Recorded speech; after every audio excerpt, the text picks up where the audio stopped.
During the Archaic period, the peoples of the Greek peninsula gradually settled into a group of city-states. They developed an alphabetical system of writing, as well as the beginnings of what is now recognized as Western philosophy. Previous civilizations had relied on religion to explain phenomena in the world around them. Now a new breed of thinkers emerged, who attempted to find natural, rational explanations. The first of these new scientific thinkers that we are aware of was Thales of Miletus. He was an early pre-Socratic philosopher, mathematician and astronomer from the Greek city of Miletus in Ionia, modern-day Turkey. He was one of the so-called seven sages or Sophoi of Greece. Many regard him as the first philosopher in the Western tradition. Nothing survives of his writings. Aristotle, the major source for Thales' philosophy and science, identified Thales as the first person to investigate the basic principles, the question of the originating substances of matter. And, therefore, as the founder of the school of natural philosophy. Thales was interested in almost everything, investigating almost all areas of knowledge: philosophy, history, science, mathematics, engineering, geography, and politics. He had a good grasp of geometry and astronomy, and is reputed to have predicted the total eclipse of the sun in 585 BCE. This practical turn of mind led him to believe that events in the world were not due to supernatural intervention, but had natural causes that reason and observation would reveal.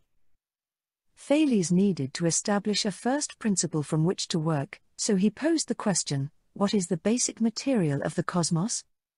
The idea that everything in the universe can be ultimately reduced to a single substance is the theory of monism, and Thales and his followers were the first to propose it within Western philosophy. Thales reasons that the fundamental material of the universe had to be something out of which everything else could be formed, as well as being essential to life, and capable of motion and therefore of change.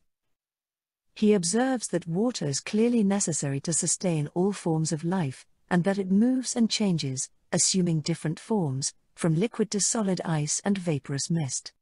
So, Thales concludes that all matter, regardless of its apparent properties, must be water in some stage of transformation. Thales also notes that every landmass appears to come to an end at the water's edge.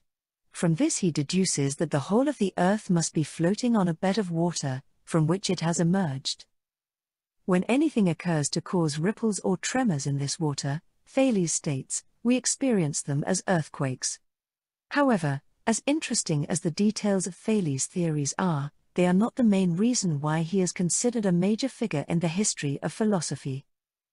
His true importance lies in the fact that he was the first known thinker to seek naturalistic, rational answers to fundamental questions, rather than to ascribe objects and events to the whims of capricious gods. By doing so, he and the later philosophers of the Milesian school laid the foundations for future scientific and philosophical thought across the Western world.